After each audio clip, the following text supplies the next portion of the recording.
Musical linguistic objects. Elf machines.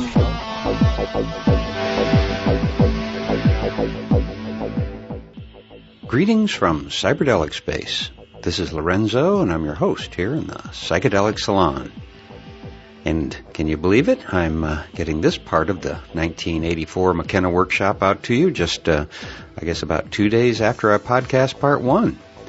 There are a couple reasons for it, including a somewhat timely announcement that I forgot to make 2 days ago, and the fact that I think there's really some interesting material here that I just listened to, and I think you might want to hear it right now yourself. Also, I want to send a big thank you out to David M., who just now sent in a generous donation to help with the expenses here in the salon. So, hey, thank you very much, David. Your help is most appreciated. Now, if you can remember where we left off in the last podcast, Terence McKenna was leading a small workshop sometime in 1984 and somewhere in Northern California. When we left him, he was just commenting on the need to integrate the scientific research with ayahuasca with the spiritual dimensions of the work. But you probably aren't expecting what he's about to come out with right now.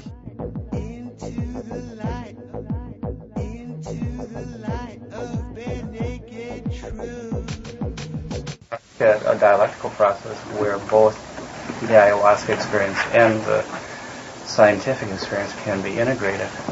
Yeah, I don't regard. I'm not one of the noble savage people. I mean, I've spent too much time in the Amazon, and things go on that would curl your hair. I mean, there are people whose idea of a hilarious joke is to toss a dog in the fire, and but I think there's something to be learned. You know, I mean, you can stand off and watch somebody tossing a dog in the fire for their own amusement and say, what these people are barbarians. On the other hand, we carpet bomb Asian cities from 30,000 feet in the air. In the name of policy, we don't even call it fun. We're so alienated from what we're doing. So, you know, what's to make of it? Good point. There are a couple things which interest me, and they follow very nicely on this.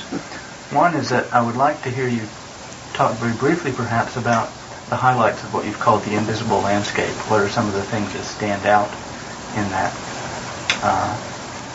And the other is that I get the impression that you have a very distinct idea of of the direction in which we can evolve. And I wonder if you would say something about that direction, and perhaps those two topics converge. Sort of converge.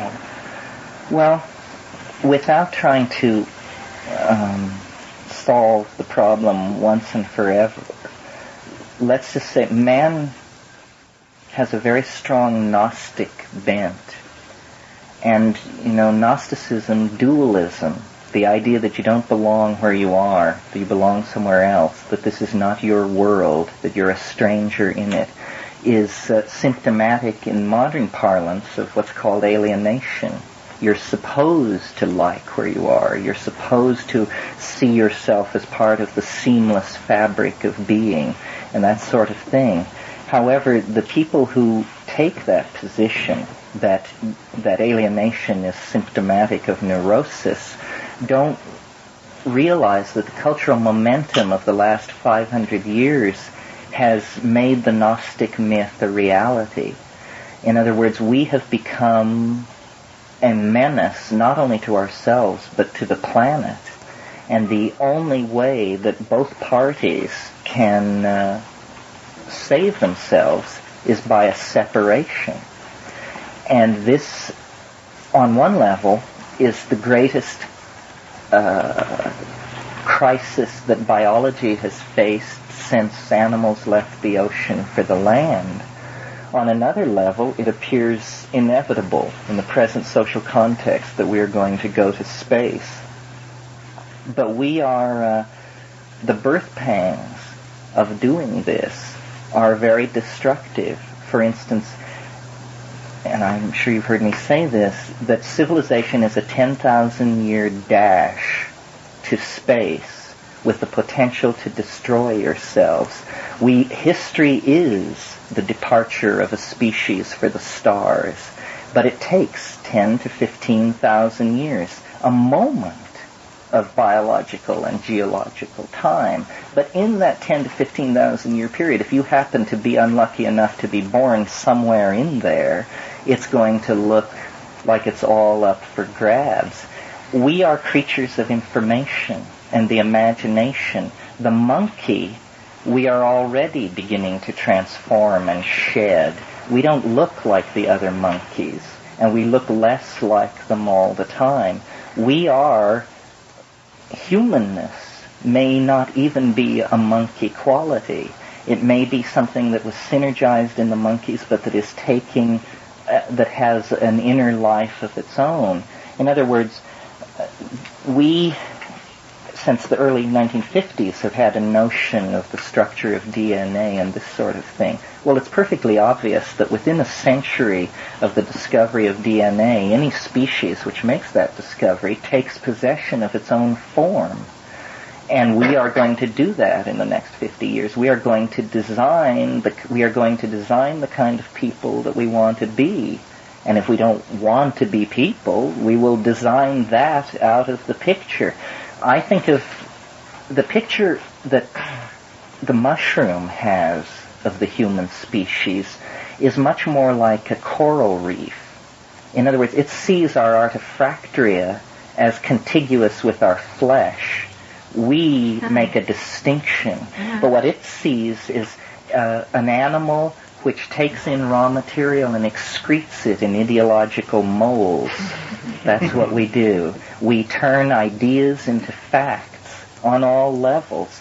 And this cannot go on any longer on the surface of the planet with the levels of energy and control that we have brought to bear, because we are now in a position to destroy the whole Earth, or to sculpt, to turn it into a Disneyland, which is a kind of destroying of the Earth. So we have become a toxic force in planetary biology. We feel it, and the planet feels it. What must happen is there has to be a cleavage, and a birth is a good metaphor, because an infant being born can hardly face the experience with anything other than trepidation.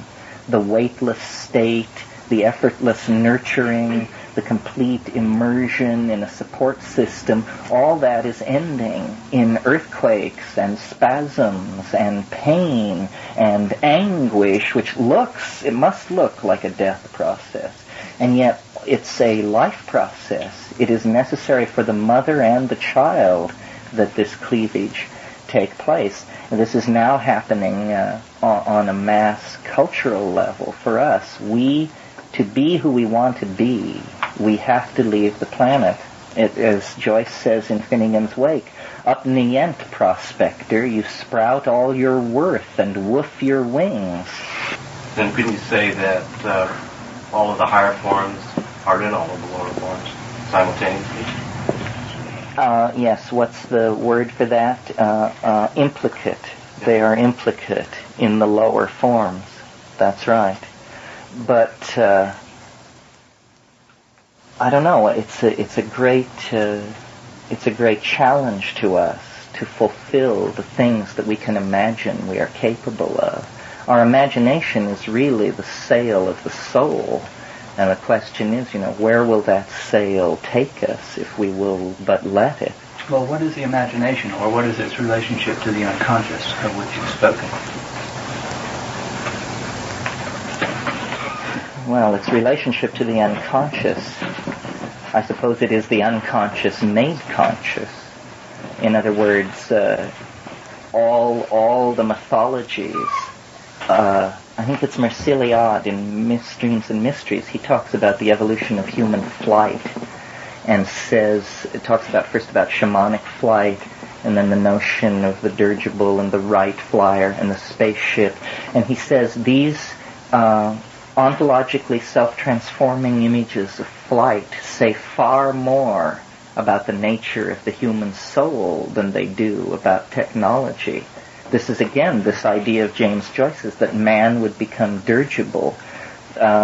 I haven't mentioned the flying saucer here this morning, but this is one of the things that I think is very interesting. I think flying saucers have been the province of very dubious intellectual cadres for probably long enough, and that it really should be looked at as a totality symbol which haunts human history in the same way that Alfred North Whitehead thought that the color dove gray haunted human history. In other words, it's a thing always present. It is the symbol of the ontological transformation of the human species, and it always takes upon itself the accoutrements of the current cultural myth, so that it can be seen as the intercession of the Immaculate Conception, or the descent of an angel, or the current myth is that there are probably advanced civilizations somewhere in the universe, and so that this is what it is. It's really nothing so trivial, you know. It is the alchemical object. It is the blind spot in the consciousness of the race. And it has to be the blind spot because it is a mystery. All appetition for the future is an appetition for this modality of super freedom that comes from transcending the limitations of dimension.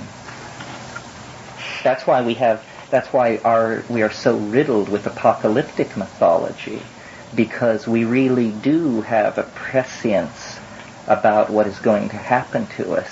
We really do sense at a very deep level that the linear extrapolation of our historical and cultural tendencies does not give a true picture of the future, that the major factor which will shape the future is uncertainty, and that we have never yet created a method for integrating that uncertainty and planning for it.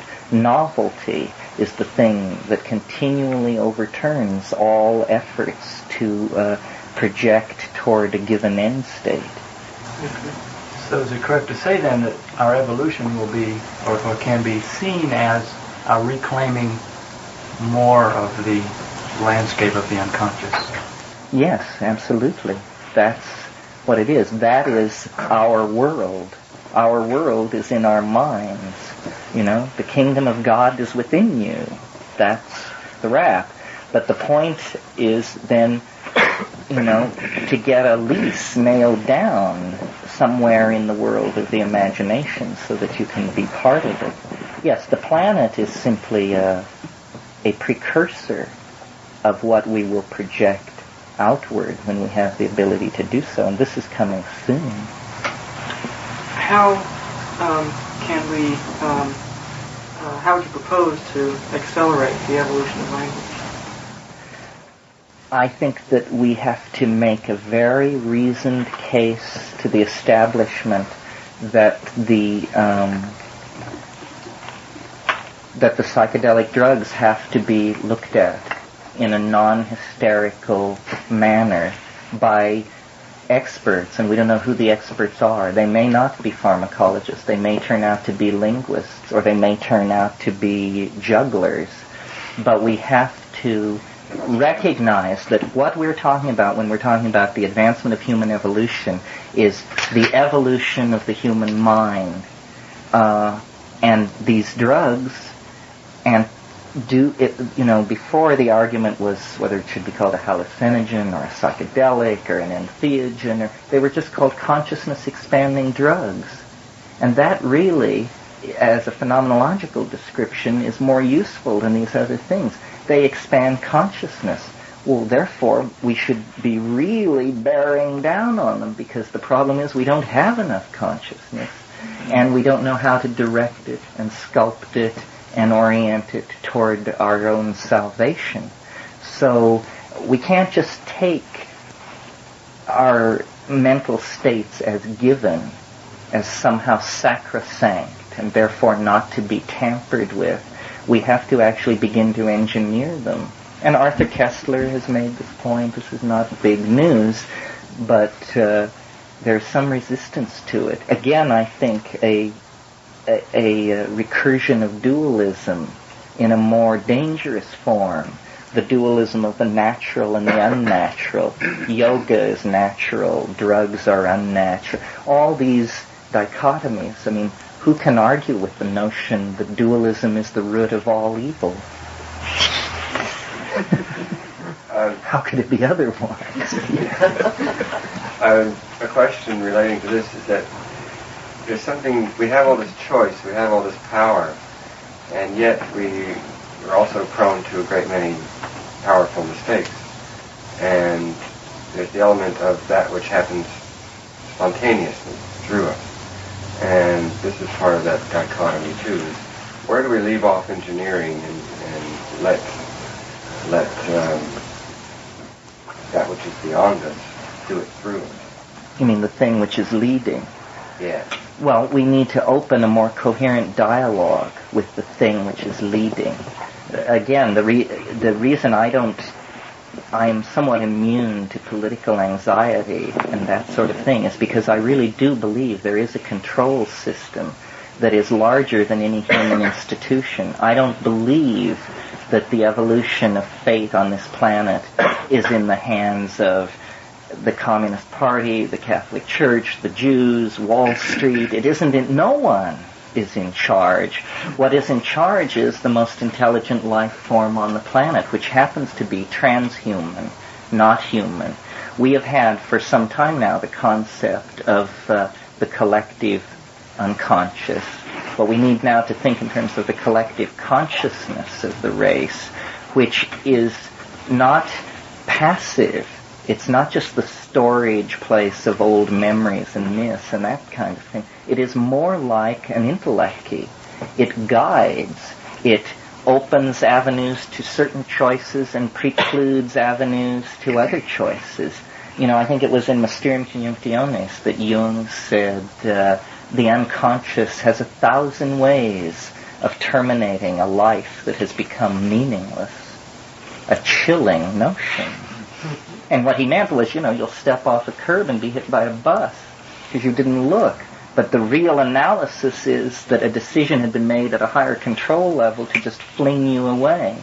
Well, how much more disturbing it is to think that that could be possible on a global level. So we have to open a dialogue and no longer, all these words, intuition, artistic vision, trance, means like poetry. These are all ways of trying to have a dialogue with the control mechanism. And the psychedelic drugs, especially psilocybin, I think lay that open. We need to have professional facilitators of dialogue. We need to understand who is speaking. We only now have possibilities, that the voice that speaks on psilocybin is an out-and-out extraterrestrial, with its own history, its own evolutionary standards, etc.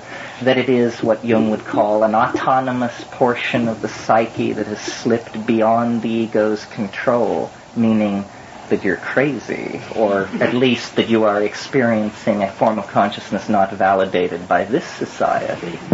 I want to stick something in there, too. Yeah. I agree with your analysis, but I don't share the same faith that we will inevitably make it as a species, because what I see happening in the collective conscious unconsciousness, or that unconscious becoming conscious, is a struggle over whether to live or to die.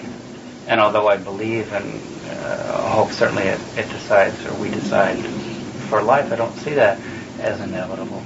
Well, this is the question, is God mad? Are we living in a universe run by a mad God, where the choice for death could be made as easily as the choice for life? This is what the Gnostics of the Hellenistic era feared. That's not quite what I'm saying, though, really, because I think or a superordinate consciousness, but it's made up of all of us. So our individual decisions and consciousness, I don't think, are irrelevant to the totality. Well, is it built up of? Is it a bottom-up thing or a top-down thing? I think it's a both. I don't see how, in this level of talking about it, you can really separate out all the elements. If you talk about cells in your body, they don't go off and live a life of their own. It's all coordinated, but it isn't coordinated by one thing in the body. The whole body coordinates itself. And each cell as part of that coordination. I mean, you say the same thing. Yes, that's right. Yes, I see what you're saying. How do we find a local ayahuasquero? These are not the ones. Well, I'll tell you, a few years ago we bought 10 acres in Hawaii and moved as many of these Peruvian drug plants as we could get in there. So that was 4 or 5 years ago. Now those plants are grown, and hopefully the next time we go back to Hawaii, we'll be able to produce ayahuasca. We're calling it Hawaii-awaska. Other than that, I don't know what to tell you. These things, the botanists don't think in terms of live plants. They always make voucher specimens. So we were, in 1982 or 1, whenever it was, we were really the first expedition looking at Amazonian psychobotany that really put emphasis on live plants. And we got out hundreds of them, you know. But then growing them, they can only be grown in greenhouses or in a subtropical environment. But eventually we're hoping that researchers who want to grow the plants can buy stock from a place like that and not have the expense of having to send an expedition to the Amazon. I was trying to get Harnett to build a shamanic institute in Ecuador. And it was just an interesting idea. We were passing back and forth. Well, when we originally conceived this idea of a psychobotanical farm, we bought land near Florencia in the state of Caquetá in Colombia. And then it became politically unfriendly to foreign scientists, and so we stayed away for years. And then I just read last week 13 tons of cocaine was busted in Colombia, and it was all in Caquetá. So I assume it'll be years before it's cooled down enough to do it there. And I like the idea of doing it in Hawaii.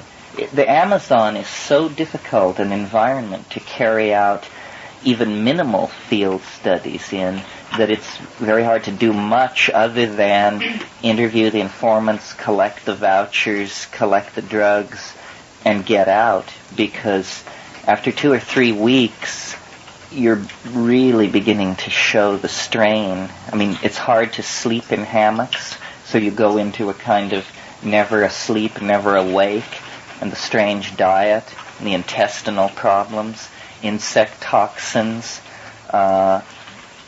People are not always 100% cooperative and honest. Numerous problems.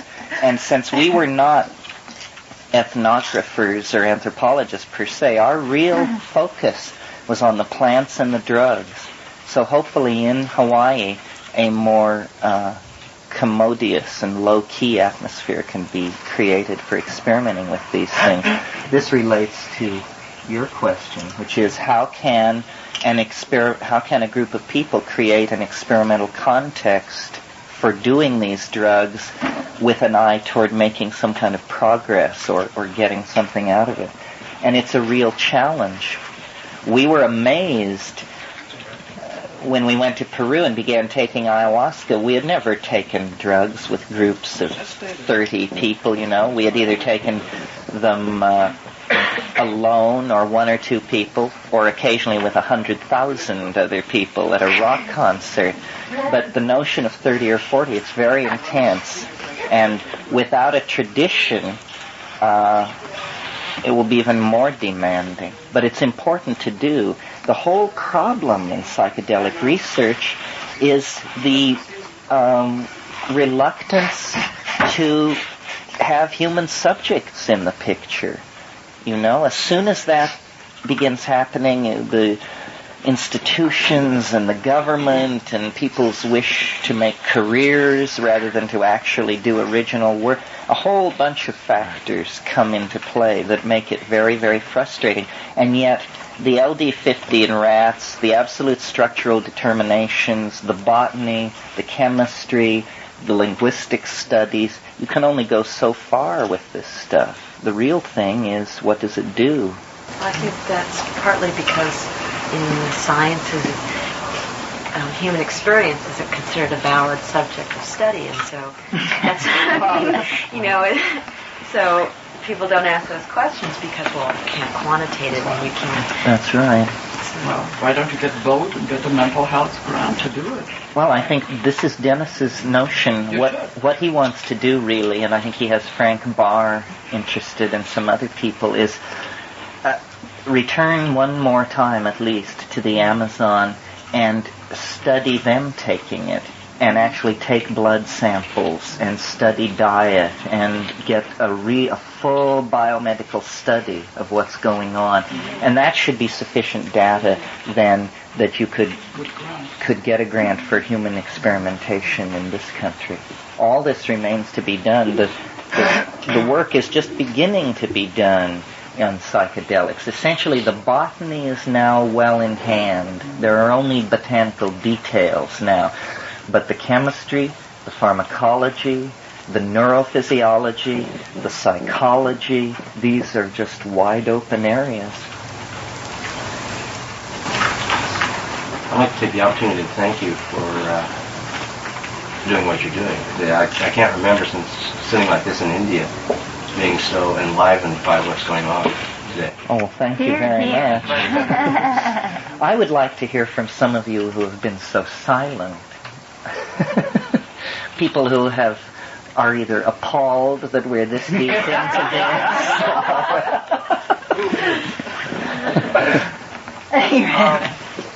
Let me preface the question. All right. From my own meditative experience, I feel like I'm just beginning to get to a point where I can feel how energy and stillness are both necessary. And in like the existential phenomenological sense, they co-constitute one another. They cannot be one without the other. And by energy, I mean all its forms too, including mind. As you, for me, it was good to hear another way of saying that mind, the idea of mindfulness or chitta in the yoga philosophy, that is a reality to someone else too. Mm-hmm. It's comforting, including the intellectual stuff, all that form. In your experience with these cultures, these different cultures, is there I hear a lot about the energy side, the form, etc. Is there any stillness work? Is there any, is stillness sacred? Is there a meditative, quote-unquote, tradition or in this culture? Oh, yeah, for sure. Yes, it doesn't call itself that. It calls itself trance. But trance is not a state of unconsciousness. It's in fact a state of full alertness, but you can't move. And you don't experience this as paralysis because you don't care to move. But yes, I think that there must be stillness for these things to manifest. One of the most puzzling things about psychedelic drugs is trying to teach people how to invoke the modality. People have the attitude toward drugs that if you take them, they will work. And this is not true at all, especially with drugs where a modality like mind is what you're attempting to conjure. So that, a drug will potentiate you for a vision state, but a number of other things have to be present. Energy and stillness being, I think, the two most important ones. And then a third factor, which is the invocation. You must invoke it in some way. And it's hard to explain what that is. It's sort of like, the difference between being alone and with someone. Though you are alone taking the drug, you have to assume the I-thou tension. And then you will discover the thou on the other end of the equation. Yes. And so the stilling will allow this. And it's almost I have a meeting here. Sensory deprivation is what's required. Not in the formal sense of a tank or anything like that. But you must sit still in darkness. And you must look at your closed eyelids with the expectation of seeing something, and then you will. Within the culture, a spoken discipline about mental stillness and the importance of that, or talking about the drugs or plants in terms that would be a positive thing, or I'm just curious. I think that the context is isolation. That's what they would say about this. They say, well, we go into isolation. We put ourselves away. We put ourselves into a tree or a cult hut or something like that, and do not move around a lot. I think it cannot be compared. It's a completely different culture, and actually not directly working with hallucinogen. Well, this question, though, of the role of hallucinogens in Taoist practice is not well understood. If you know James Ware's book, the attention given to fungi is out of all proportion. I mean, their pharmacopoeia was largely fungal. There are no known psilocybin mushrooms from China reported. However, this is a place for somebody to make a quick reputation, I bet. If you chose carefully where you went to look, I'll bet you would find it, because we know Stropharia cubensis is in Thailand, Laos, and there is no reason at all that it shouldn't be in southern China. And it was in southern China that the Taoist pharmacopoeia was evolved and elaborated. It's in the art. Strickman is working on it, and he wrote a couple of papers. I have a copy. Strickman. Strickman, yeah. Yes. Oh, yes. Yes, he's doing very interesting work in all of this. He's in Germany, present. I think that hallucinogens are basic to humanness and always have been. You know, Carl Ruck and Wasson wrote a very convincing book to show that the Eleusinian mysteries were a cult of ergot intoxication. I thought that sounded totally crazy before I read the book. I thought that it was going to be some flung-together case that would convince nobody. Actually, I can't believe that it's anything else. Having read the book, the evidence is overwhelming.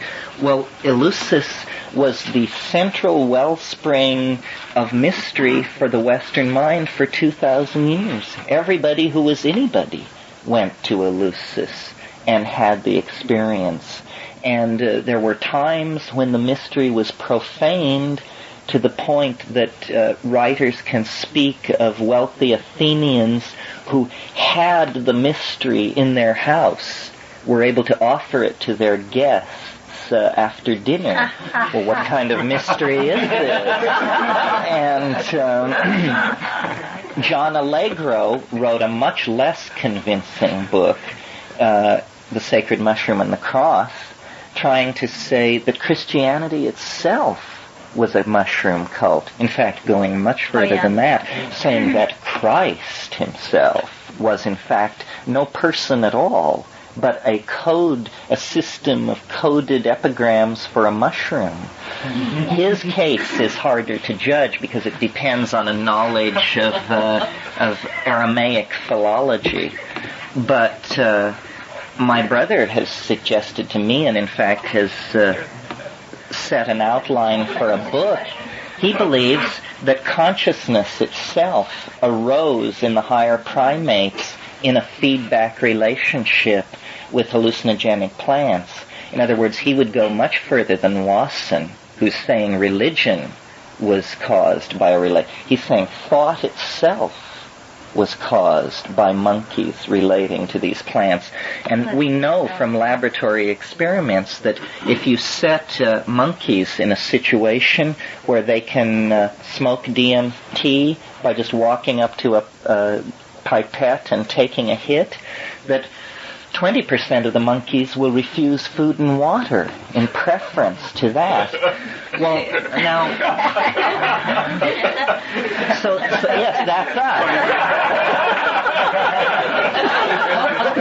us. We'd rather be stoned. And so having this predilection, apparently it's simply the shift is what they like. They like the thrill. the shift of modality from down to up and up to down.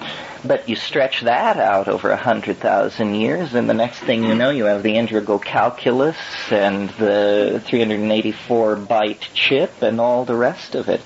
So it may be that humanness is a symbiotic relationship between certain plants and certain monkeys, and that you don't have humanness unless you have the plants and the monkeys together. This is why we may be the heirs of an inhuman culture. In Colombia, once I saw a graffiti, and on my Spanish, I can't get it right, but there was a picture of a mushroom, and it said, "Without this, you are not yourself." So this is, Arthur Kessler, I think it was in The Ghost in the Machine, said very clearly that he felt there was no hope for the human species without chemical intervention, that we cannot be the sharp-fanged monkey and the possessor of atomic weapons, and that we're going to have to chemically intervene to mute the monkey proclivities. And it may be true, but the depth of their influence upon us, our thought systems, language, I hold the peculiar opinion that language preceded meaning by millennia, that long before people could communicate, they discovered how interesting the small mouth noises were and made them for each other as a form of entertainment, which then bifurcated into chanting and singing. But it was very late in this experimenting with small mouth noises that someone got the idea that you could assign a meaning to a certain mouth noise, and everybody would agree that that's what that noise meant, and then you could discuss things. So, we are creatures of language and thought, and probably because these drugs, these plants, first kicked that over in us. I'd like to go back to the drugs and consciousness idea. I'll just stop right there for a minute. There's several ways that a person could take that notion, really, and several different directions that you go in with it. On the one hand, you could be suggesting that the experience itself of a hallucinatory state is such a different experience from normal waking consciousness that it demands thought to come to terms with it. And I don't think that's a very tenable line, because the dream state itself would have similar experiences, and we know that chimpanzees and lower primates are dreaming, so that doesn't seem to be too far. The other way would be to say it's the actual communication with more developed intelligence that is inducing thought in our species, the way we're doing that now with chimpanzees and teaching them sign language, and they're starting to develop humor and things like that. Mm-hmm. If you want to go that way too, then you have to then get to how did that being itself develop consciousness and start to... it's an interesting line, but I don't think it would stop there. I'm wondering where you wanted to... The way I think of it is a third possibility, a kind of a geometric model, which is just to say, here you have a grid called experience of the world, and then we have waking, so that's a dot on the grid. Then we have dreaming, that's another dot on the grid. But you can't construct a three-dimensional reality till you have a third dot. And this is what the psychedelic experience is providing. It's providing a reference point for the production of new metaphor. So that it isn't, and you really notice this with acid, it isn't the taking of LSD that is so important, it's the talking about it. That having, in other words, the reference point. Remember when we were all freaks and all we talked about was how in the light of acid everything was thus and so, and thus and so, and thus and so, and it took about 5 years, longer for some of us, to assimilate that, so we no longer had to run around saying how everything was in the light of LSD. We had integrated that point on the grid, and I think that's what it is we tap into worlds of experience, and each world of experience taps, stretches our metaphors, is a boot in the tail for further evolution of language. And that's all the evolution we have now. I said this earlier, but it's a point worth making again. It isn't culture that's changing and carrying everything with it. It's language that's changing, and it carries culture with it. Culture lags far behind.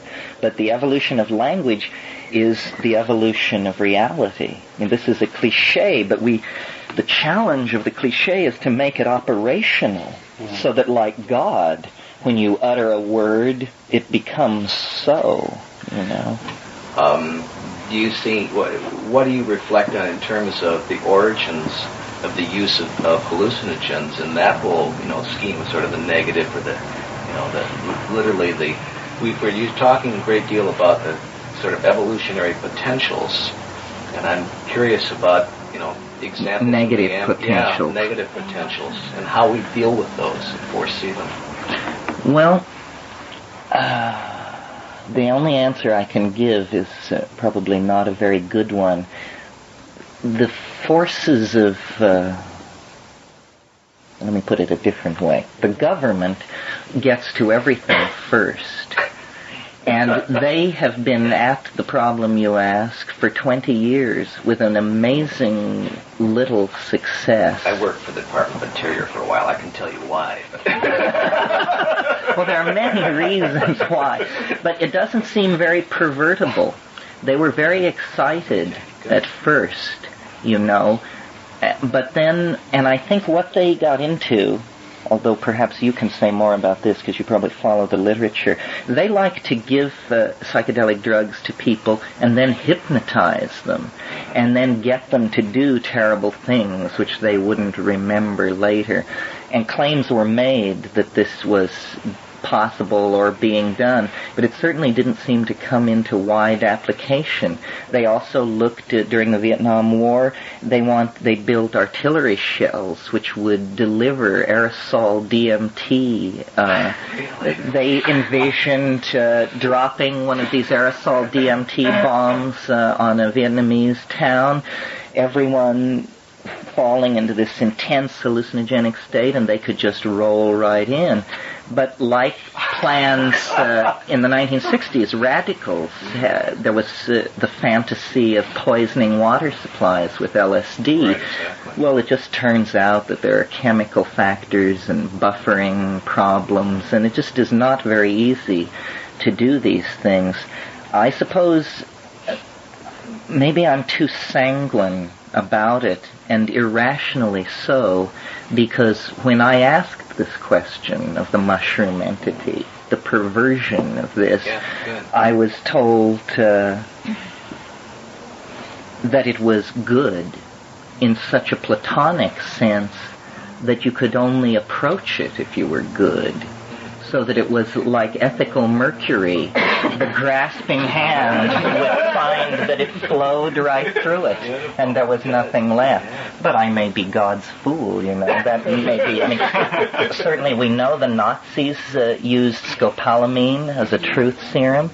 Although now when you look at the data on scopolamine, it's not very impressive. People they lie as much as they tell the truth. So it's a little puzzling as to why. But definitely... language. It was called the truth serum. That's right. Believed it. That's right. Also might have something to do with what James calls the cognitive imperative, that things happen because we believe things happen. That's right. And so a lot of the use of all these things may depend a great deal on what people believe will happen when they use it. And also technology is the production, is the, you could think of it as the residue of the workings of the imagination. And the imagination is under the control of the superego or the overmind.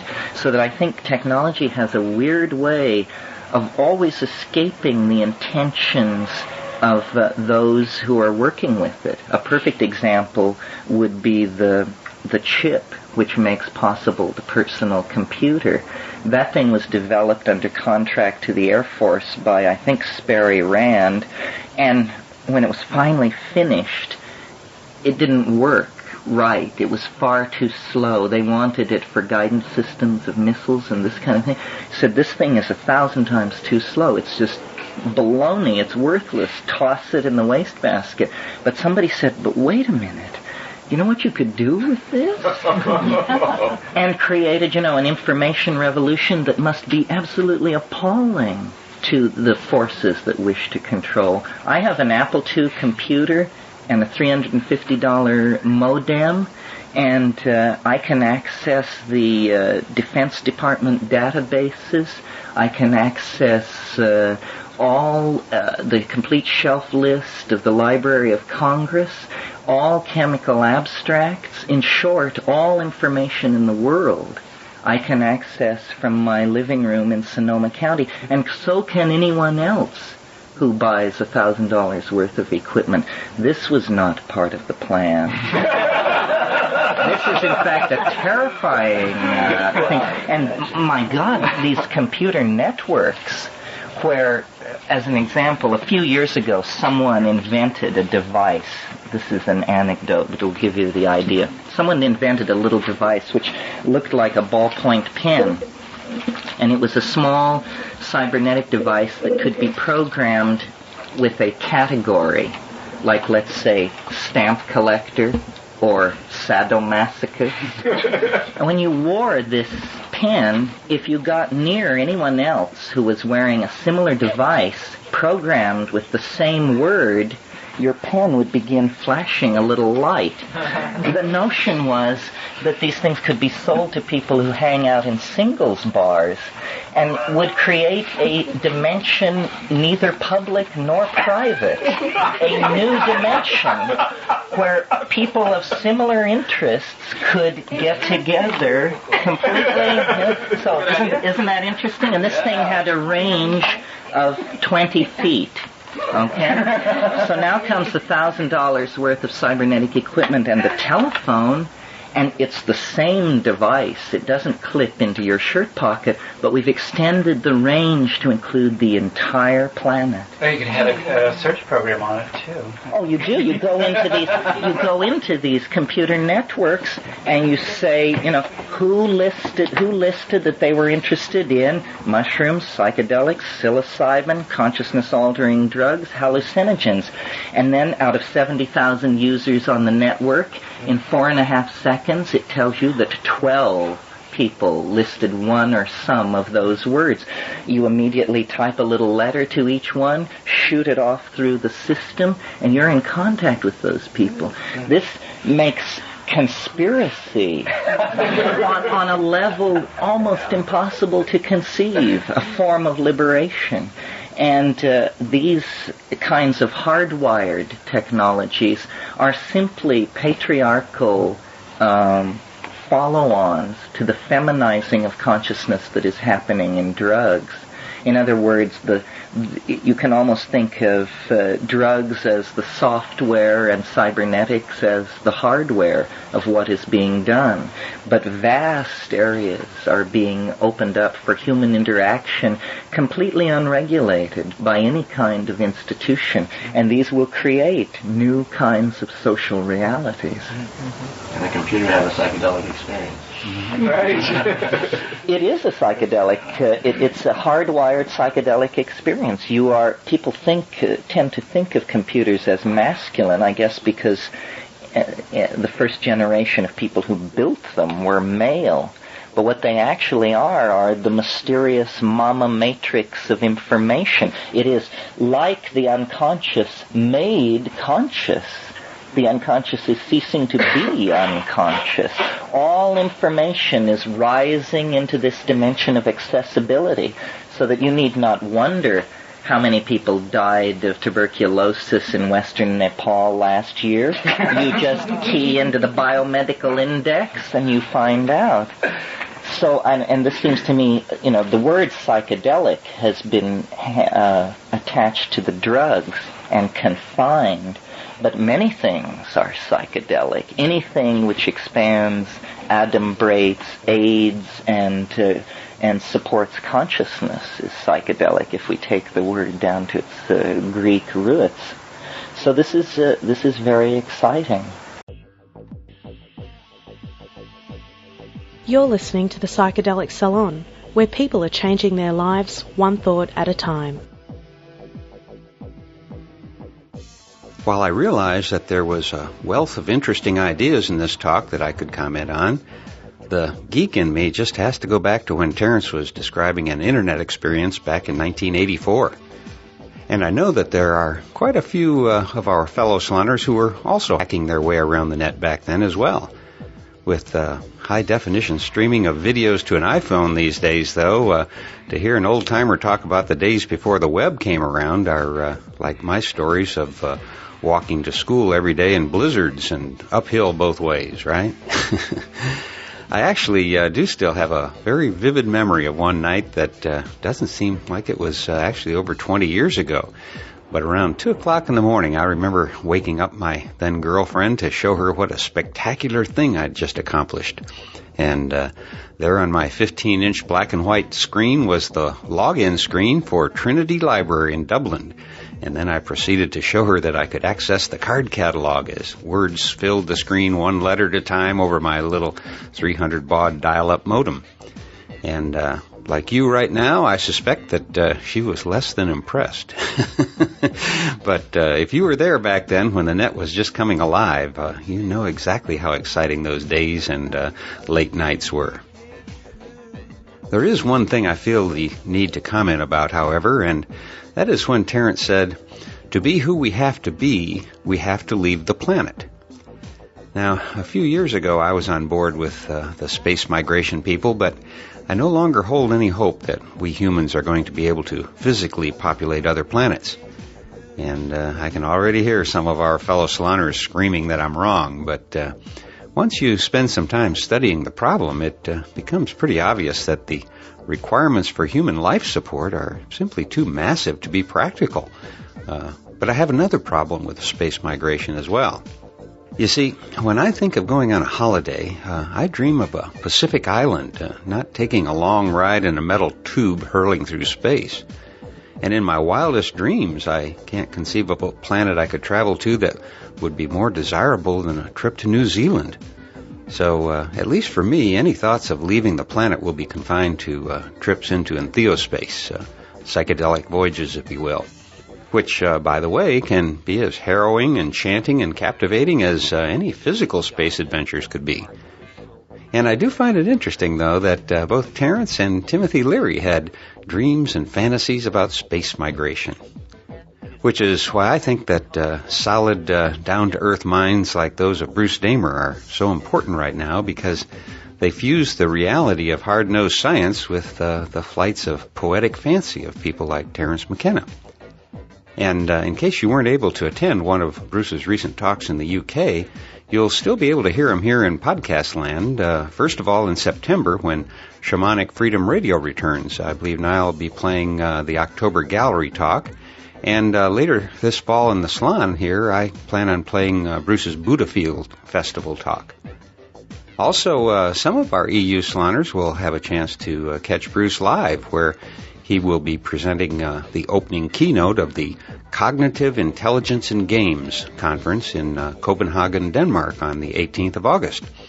And following that, he'll be co-chairing sessions on the origin of life and the Evo Grid at the Afterlife 12 conference in Odense, Denmark on the 19th through the 23rd of August.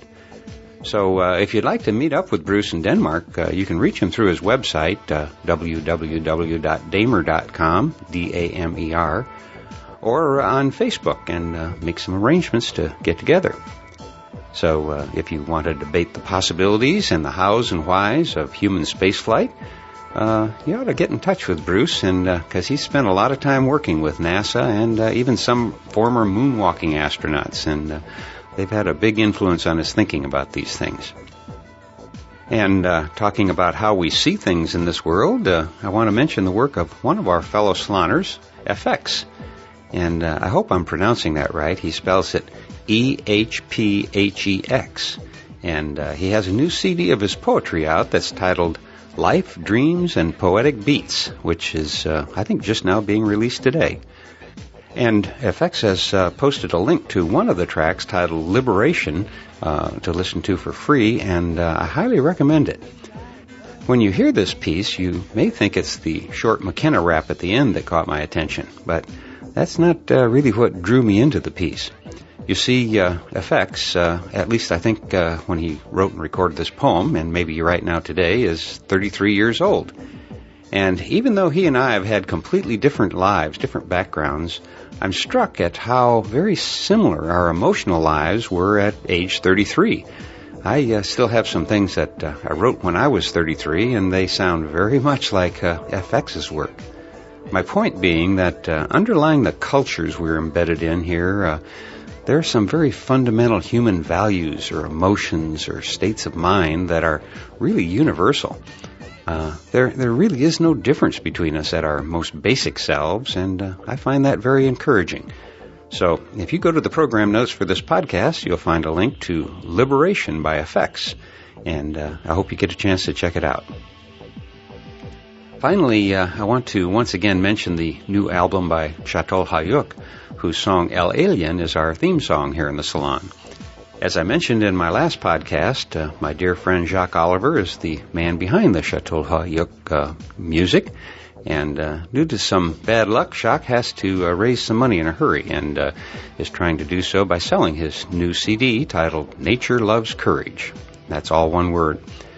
And just now we heard Terence McKenna talking about his botanical preserve in Hawaii and his hope for it to be a place where some of these rare and exotic plant species could be grown and propagated. And for a while, after Terence died, the garden wasn't tended as well as it should have been.